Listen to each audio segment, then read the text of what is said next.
Milk shake చేయమంటే ఇప్పుడు మొదలు పెట్టింది. దీన్ని పౌడర్ వేయాలి. ఇట్లా అప్పుడప్పుడు కన్నేసి చూడాలన్నమాట కదా. వీటిని కూడా ఇట్లా వేసేయాలి. వాటిని కూడా కవర్ తీసేయాలి గైస్. నాలుగు కవర్ ఒక బనానా చేసేమని తెలియాలి కదా గైస్. అందుకే ఇంత చెత్త.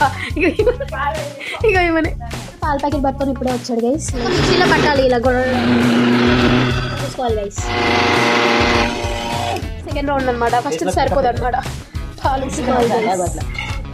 హెల్దీ అని మర్చిపోవడం. మా అక్క చేయరాదు, చాలా కష్టం కండి. మా అక్క కాడికి వచ్చి తాగిందనుకో కూడా కర్మమాట అవుతాడు. అట్లా గవర్నమెంట్ చేస్తుంది గైస్. ఏదన్నా షేక్ ఒకసారి ఏదన్నా షేక్ ఇంత తిక్కు ఉంటుందా? ఇంత తిక్కు హెల్దీ షేక్, ఇంత తిక్కు డాష్లను రెడీగా ఉన్నాయి. కలపడమే కలుపుడు మొత్తం కలుపుతుంది. వేస్తుంది అనమాట. ఇంత తిక్కుగా ఉంది చూడండి గైస్.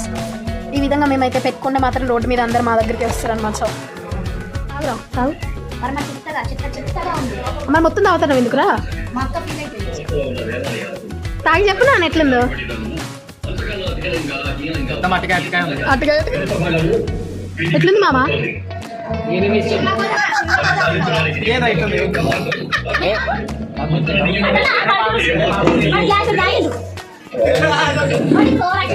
చెప్పు కార్తిక్. డౌట్ వచ్చింది కొంచెమే తీసుకుని. బాగుంది అసలు. ఎందుకు ఎక్స్ప్రెషన్ పెట్టా నాకు అర్థం కావట్లేదు. బాగుంది, నిజంగా బాగుంది. పట్టుకొని పోతుంది. ఇంతగానో ఫస్ట్ రాగు వాడైపోతే మీ దాకా